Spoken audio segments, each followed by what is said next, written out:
Breaking news. इस वक्त मैं खड़ा हूँ गोवंडी के जो शिव महाराज, हमारे जो छत्रपति शिवाजी महाराज का जो स्टैचू है, यहाँ पर आदित्य ठाकरे आए थे और यहाँ पर शिव जयंती के अवसर पर जो उदय बाला साहब ठाकरे की जो शिवसेना के शिव सैनिक है सारे मौजूद है हमारे साथ में। और कल जो शिव जयंती है उसके अवसर पर यहाँ पर एक बहुत बड़ा जश्न रखा गया है। जश्न में सारे उदय साहब और बाला साहब ठाकरे के जो शिव सैनिक थे यहाँ पर आए मौजूद है। आइए उनसे बात करते हैं। मैम, आप आए हो, क्या बोलना चाहिए? सर्वप्रथम तर मी तमाम हिंदू स्थानातील शिवप्रेमींना छत्रपती शिवाजी महाराजांच्या जयंतीनिमित्त खूप खूप शुभेच्छा देते। आज इथे फार जल्लोषात उत्साहात रात्रीचे 12 वाजून गेलेले आहेत, तरी शिवप्रेमी मोठ्या उत्साहात इथे शिवजयंती साजरी करण्यासाठी, छत्रपतींना मानवंदना देण्यासाठी ते उभे आहेत, उपस्थित आहेत। तर सर्वांना माझ्याकडून शुभेच्छा देते। मैम, जैसे कि इलेक्शन काफ़ी नज़दीक है, इलेक्शन के बारे में क्या बताना चाहोगे? इलेक्शन के बारे में अभी नहीं बताना चाहेंगे, अभी नज़दीक तो है लेकिन हम पूरी तैयारी में है। जो गद्दारों ने गद्दारी की है उनकी सज़ा तो उनको मिलनी है, और इसी मिट्टी में छत्रपति के सामने हम कह रहे हैं कि उनको इसी मिट्टी में हम गाड़ेंगे। जैसे कि मैम आए दिन देखा जा रहा है कोई ना कोई पार्टी छोड़कर भाग रहा है, तो आपको लगता है इलेक्शन तक और कितने लोगों की भागने की संभावना हो सकती है? जिनमें निष्ठा नहीं होती है वो भागते हैं, हम जैसे निष्ठावान कभी नहीं भागते हैं। जिनमें निष्ठा है वो अपनी एक जगह पर, चाहे उनके पास पद हो चाहे पद ना हो, चाहे उनको टिकट मिले या ना मिले, वो निष्ठावान एक जगह पर है और हमेशा एक जगह पर रहेंगे, और यही निष्ठावान इनको अपनी जगह दिखाएंगे। जैसे कि मैम अभी मुंबई महाराष्ट्र में, और अभी आपको लगता है कि उदय साहब की जो शिवसेना है वो जीत सकती है? बिल्कुल, क्यों नहीं। हम सच्चे हैं और सच्चाई की हमेशा जीत हुई है। आप रामायण में देखिए, महाभारत में देखिए, हमेशा सच्चाई के बारे में, सच्चाई के साथ में भगवान श्री कृष्ण खड़े हुए हैं। आज जहाँ पर भगवान श्री कृष्ण खड़े हैं, जहाँ प्रभु श्री राम जी खड़े हैं, सच्चाई के साथ में खड़े हैं, वहाँ पर जीत हमेशा सच्चाई की होनी है, ना कि बुराई की होनी है। लेकिन मैडम जो देखा गया है अक्सर कि जो ये शिवसेना थी, इससे टूटकर काफ़ी लोग वहाँ चले गए, तो क्या रीज़न हो सकता है उनके जाने का? मैं पहले ही बोल चुकी हूँ, जो निष्ठावान नहीं है वो वहाँ पर गए हैं, जो निष्ठावान है वो आपको यहाँ पर दिख रहे हैं। यहाँ पर आप देखिए, सारों के पास सभी जो है वहाँ, उनके सबके पास तो पद तो है नहीं, गिने चुने लोगों के पास पद है, लेकिन फिर भी इतने लोग क्यों है? क्योंकि उनके पास निष्ठा है।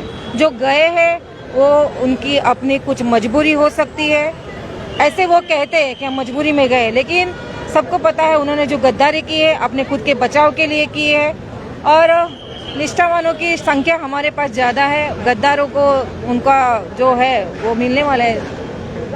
लेकिन कुछ लोगों का ये मानना भी है कि ये डर के मारे वहाँ गए, उन्हें डराया गया, क्या ईडी से डराया गया, कुछ लोगों को केसेस से डराया गया, घोटालों से डराया गया। मैं वही बोल रही हूँ ना, घोटाला इतना करना है क्यों है कि जिससे डर लगे और हमें कुछ ऐसे करना पड़े कि जिस पक्ष ने, जिस पार्टी ने हमें इतना बड़ा किया है, इतने बड़े पद पर दिया है, तो ऐसे काम करने क्यों है जिसके लिए हमें गद्दारी करनी पड़े, भले वो चाहे ईडी की हो, सीबीआई की हो और कौन से भी हो। लेकिन आप देख रहे हैं कि ऐसी भी ईडी की जांच और बहुत जनों के पास लगी हुई थी, जैसे हमारे संजय राउत साहब है, अभी हमारे सूरज चौहान साहब है, वो तो डरे नहीं है, वो तो गए नहीं है। तो इनमें अगर उन्होंने कुछ किया है इसलिए तो डर के मारे गए हैं। मतलब इस बार आपको लगता है कि शिंदे गुट को मात दे देंगे? जरूर, बिल्कुल 100% हम कहेंगे कि शिंदे गुट को मात तो अभी मिल चुकी है। वो अंदर से डरे हुए हैं, तभी तो उनको बार बार किसी और पक्ष के लोगों को और अपने उद्धव बाला साहब ठाकरे जी के पक्ष के लोगों को डरा धमका कर अपने पास खींचना पड़ रहा है, क्योंकि वो अंदर से डरे हैं। उनके पास सिर्फ और सिर्फ निष्ठावान नहीं है, निष्ठावान यहाँ है, और वहाँ पर जो जाने वाले वो सारे गद्दार हैं, उनको लेना पड़ रहा है। उनको मुंबई के लोगों के लिए कुछ अपील? मुंबईच्या लोकांना एवढंच सांगेन की आज जे महाराष्ट्रामधलं राजकारण चाललेलं आहे ते आपण सगळे बघत आहात। आज एक मोठा वर्ग जो कधी कुठल्या राजकारणाशी, कुठल्या पक्षाशी संबंधित नव्हता, तो सुद्धा आज उद्धव बाळासाहेबांच्या पाठीशी भक्कमपणे उभा आहे। तसंच मुंबईकरांना, महाराष्ट्रातील तमाम जनतेना एवढंच माझं निवेदन असणार, एवढंच आव्हान असणार आहे, तुम्ही सत्तेच्या बाजूने मतदान करा। सत्याचा विजय हा अंतिम असतो हे सगळ्यांना माहीत आहे, परंतु माझं फक्त आपल्या सगळ्यांना एकच निवेदन असणार आहे की महाराष्ट्रातील जनतेला लोकशाही अगर वाचवायची असेल आणि या खऱ्या अर्थाने महाराष्ट्राला, या देशाला उज्ज्वल भविष्य जर तुम्हाला बघायचं असेल, येणाऱ्या पिढीला जर तुम्हाला एक चांगलं भविष्य द्यायचं असेल, तर तुम्हाला उद्धव बाळासाहेब ठाकरे या पक्षाला, आघाडीला, महाविकास आघाडीला मतदान करायचं आहे. आणि हे तुम्ही सगळ्यांनी मतदान जे आहे ते आपण दान म्हणतो सत्पात्री असावं, तर तुमचं दान हे सत्पात्री असावं एवढी अपेक्षा करते. चलिए, हमसे बात करने के लिए बहुत बहुत धन्यवाद.